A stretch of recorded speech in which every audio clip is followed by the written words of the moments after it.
All right, guys, I got my fire pit out here. I absolutely love it. I got it when it was on sale in December on Prime. It is a wannabe Solo, meaning Solo is the leading manufacturer, although I did my research when I was looking at this fire pit. The steel is actually thicker on this fire pit than on the Solo, and they're all about the same size. I did cut up some wood today. There was a tree that fell, and I chopped all of this wood up.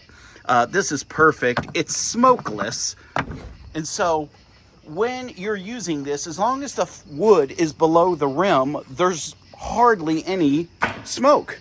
And so I'm gonna cook some s'mores, maybe have a hot dog or two, and just really enjoy this. But I tell you what, I am thoroughly impressed with this item. I mean, I can't believe it. And it's just sat in my garage this whole time since Black Friday. But I'll put a link in the description if you're interested, guys. Thanks.